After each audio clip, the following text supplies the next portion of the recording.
Hi guys, তোমরা কেমন আছো? আশা করি সবাই ভালো আছো আর সুস্থ আছো। দেখো, একটা ছোট ইলিশ মাছ নিয়েছিলাম আজকে। যেহেতু আমরা অল্প লোক, তো বেশি নেওয়ার দরকার ছিল না। আর যাই হোক, ইলিশ মাছও আমি ছোটোই পেয়েছিলাম এখানে, তো একটা গোটা ছোট ইলিশ মাছ নিয়ে নিয়েছিলাম। আর সেটা কিন্তু আজকে আমি রান্না করব। আর কী দিয়ে রান্না করব সেটা দেখো। মাছে আমি ভালো করে ধুয়ে নিয়ে নুন হলুদ মাখিয়ে নিয়েছিলাম ভাজার জন্য। আর তেলও এখানে গরম হয়ে গেছিলো। আমি কিন্তু তেলের মধ্যে আর কি ছেড়ে দিয়েছিলাম মাছটা। যাই হোক, আগে মাছটা ভেজে নিই, তারপরে কিন্তু সবজি দিয়ে করব। সবজি বলতে গেলে সবজি কী ছিল বলো তো? সবজি ছিল হলো বেগুন আর গাটি কচু দিয়ে কি তোমরা কোনোদিনও ইলিশ মাছ খেয়েছো? খেয়ে দেখবে, খুবই ভালো লাগে। যেরকমভাবে পাতলা ঝোল করা হয় সেরকমভাবেই করবে, খুব ভালো লাগবে। এখানে দেখো, মাছটা আমার ভাজা হয়ে গেছে। তারপর কিন্তু এখানে ওই কড়াইয়ের মধ্যেই কিন্তু তেল ছিল, তেলটা ভালো করে গরম করে নিয়ে এর মধ্যে আমি কালো জিরে সম্বাদ দেবো। কালো জিরে সম্বাদ দিয়েই কিন্তু আমি পাতলা ঝোল করব এই মাছটার। যেরকমভাবে বেগুন দিয়ে করে ঠিক সেরকমভাবে। আগে কিন্তু আমি এখানে গাটি কচুটা দিয়ে দিয়েছিলাম। গাটি কচুটা একটু যেহেতু শক্ত হয়, তাই এটা একটু ভাজা ভাজা করে নেবো আগে, তারপরে কিন্তু আমি এর মধ্যে বেগুনটা ইউজ করব। তো আমি দেখো, গাটি কচুটা কিন্তু ভাজতে বসিয়ে দিয়েছি। আর একটুখানি নুন দিয়ে দেবো ওপর থেকে ভাজার সময়, যাতে নুনটা এর মধ্যে ঢুকে যায় কচুটার মধ্যে। তো দেখো, এটা ভাজা হয়ে গেছে প্রায়, দেখতেই পাচ্ছ লাল লাল হয়ে গেছে পুরো ভাজা ভালোভাবে। তো এর মধ্যে দেখো, আমি কেমন কাঁচা লঙ্কা আর বেগুনটা দিয়ে অ্যাড করে দেবো। দিয়ে কিন্তু আমি ভালো করে এটাকে মিক্স করে নেবো। তারপরে কিন্তু আমি এর মধ্যে মশলা দেবো। তো তোমরা কীভাবে আর কি মানে ইলিশ মাছের ঝোল করো সেটা কিন্তু অবশ্যই আমাকে জানাবে। অনেকে কিন্তু অনেক রকমভাবে করে, আর অনেক রকম সবজিও ইউজ করে। যেমন অনেক কিছু সবজি ইউজ করা যায়। তো আমি কিন্তু আজকে শুধু গাটি কচু আর বেগুন দিয়েই করছি।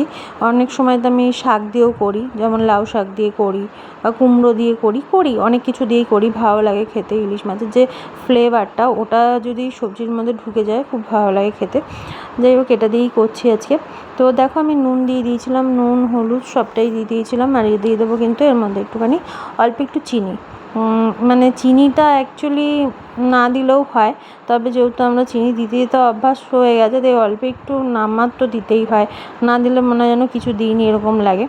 যাই হোক, মিষ্টির জন্য না, ঝাল, আমরা কিন্তু ঝাল অনেকই খাই, কিন্তু চিনিটা জাস্ট দেওয়া হলো গিয়ে ভালো লাগে। চিনিটা দিলে কালারটাও হয় হয়তো এরকমভাবে ভালো লাগে। দেখো, আমি কিন্তু এখানে ভেজে নিয়েছিলাম ভালো করে বেগুনটা দিয়ে, আর মশলাটাও দিয়ে দিয়েছিলাম, কষানো হয়ে গেছে। এখন কিন্তু আমি জলের পরিমাণ তোমরা কিন্তু বুঝে দেবে, কারণ তোমরা যতটা ঝোল রাখবে ততটাই মানে এটা জল দেবে। আর আমি কিন্তু জল এতটাই দিয়েছিলাম, তবে আমার কিন্তু জল হয়তো আরও লাগতেও পারে পরে, কারণ আমি এটা পাতলা একটা ঝোল করব তার জন্য করে। যাই দেখো, এটা কিন্তু ফুটে গেছে। আর এখানে আমার বেগুন আর গাটি কচু কিন্তু ভালো করে সেদ্ধ হয়ে গেছে তরকারির। আর এখানে কিন্তু আমি মাছটা, যে ভাজা মাছটা রেখেছিলাম, ভাজা মাছটা কিন্তু আমি এর মধ্যে অ্যাড করে দেবো। দেখো, মাছটা দিয়ে দিলাম, দিয়ে কিন্তু ভালো করে আমি একটু ফুটিয়ে নেবো, নিয়ে কিন্তু তারপরে আমি নামাবো। দেন দেখো, আমি এখানে কিন্তু মানে মাছটা দিয়ে ভালো করে ছড়িয়ে দিচ্ছিলাম। যেহেতু আমি ঢেলে দিয়েছি, একটা একটা করে দিইনি, তার জন্য কিন্তু ভালো করে আর কি এর মধ্যে ছড়িয়ে দিচ্ছিলাম, যাতে ভালো করে ঝোলটা ঢুকে যায় মাছের মধ্যে, আর মাছটা যাতে নরম হয়, খেতেও ভালো লাগে, ফ্লেভারটা ভালো আসে পুরো তরকারিটার মধ্যে। তো আমি কিন্তু এর মধ্যে একটু জল অ্যাড করব, যেটা কিনা আমি ভুলে গেছি, স্কিপ করে গেছি দেখাতে তোমাদেরকে।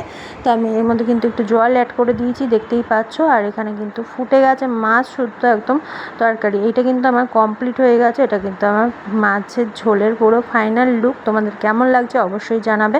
আমি কিন্তু এরকমভাবেই করি। আর তার সাথে কিন্তু আজকে আমাদের মানে আরেকটা রেসিপি রয়েছে।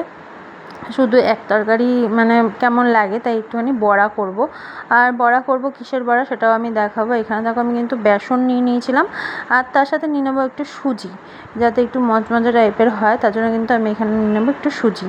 তার সুজি ছিল ঘরে, সুজিই নিয়ে নিয়েছি। তোমরা চালের গুঁড়ো থাকলে চালের গুঁড়োও নিতে পারো, সেটাও কিন্তু খুব ভালো হয়। আর এখানে দেখো, আমি একটু কালো জিরে, হলুদ, নুন আর অল্প একটু কিন্তু মিষ্টিও দিয়ে দেবো, মানে চিনিও দিয়ে দেবো। দিয়ে কিন্তু আমি ভালো করে এটাকে ফেটিয়ে নেবো, মানে ব্যাটারটা বানিয়ে নেবো।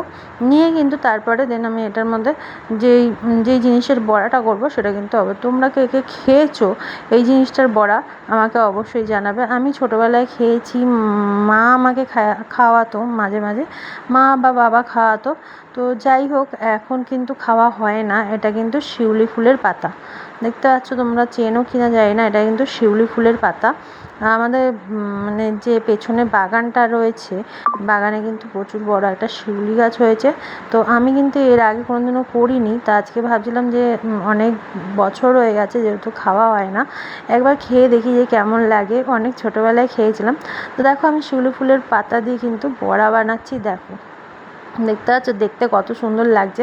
পাতাটা কিন্তু আমি ভালো করে ধুয়ে নিয়েছিলাম, আর ধুয়ে কিন্তু জলটা ঝরিয়ে নিয়েছিলাম, একদম ঝরিয়ে নিয়ে তারপর বেটারটার মধ্যে দিয়ে এরকম মাখিয়ে আমি কিন্তু তারপর চপের মতন করে ভালোভাবে আর কি বড়াটা করে নিয়েছিলাম। আর বড়াটা কিন্তু খেতে সত্যিই খুব ভালো হয়। আর যখন আমরা খেয়েছি, খেতে কিন্তু সত্যিই খুব ভালো লাগছিলো। যাই হোক, আমি কিন্তু করে নিলাম। ভালো, মানে তেতো লাগবে খুব, মেয়েরা খাবে না, কিন্তু মেয়েরা কিন্তু খুব ভালোভাবে খেয়েছে। খুব একটা যে তেতো লেগেছে তা না, একদমই তেতো লাগেনি, মানে একটু একটু তেতকুটে ভাব লাগছিলো, কিন্তু খেতে ভালো লাগছিলো। যাই হোক, এরকমভাবে তোমরা করে দেখতে পারো, খেতেও ভালো লাগবে। আর মানে এটা খাওয়াও নাকি খুব ভালো, শিউলি ফুলের পাতার বড়া। তো আমি দেখো এটা কিন্তু করে নিলাম। আর এটা করার পরে দেখবে দেখতে কেমন লাগে, পুরো মচমচে টাইপের লাগবে, যেহেতু সুজি দেওয়া আছে, আর তার জন্যই কিন্তু বেশি ভালো লাগবে। আর তোমরা সুজি যদি না দাও তাহলে চালের গুঁড়ো অবশ্যই দিতে পারো। আর দেখো এইভাবে কিন্তু আমি পাল্টে নিচ্ছি। দেখে মনে হচ্ছে না যে ছোটো ছোটো মাছ দিয়ে যে আমরা বড়া বানাই ঠিক সেরকমভাবে, মানে আমুদি মাছের যেরকম বড়া হয়, চপ হয়, সেরকমভাবে বানিয়েছি। আর সেরকমই লাগছে কিন্তু দেখতে। দেখেছো, পুরো একদম করকরের মতন বানিয়ে নিয়েছিলাম, আর ফুলে উঠেছে। দেখেছো, এই দেখো বড়াটার ফাইনাল লুক কিন্তু এটা। আমি বেশি বানাইনি, 3টেই বানিয়েছিলাম, কারণ আগে খেয়ে দেখি, তারপর যদি ভালো লাগে অন্যদিন আবার বানাবো। তো এই দেখো, এটা কিন্তু ফাইনাল লুক। তো চলো টাটা, দেখা হবে নেক্সট ভিডিওতে।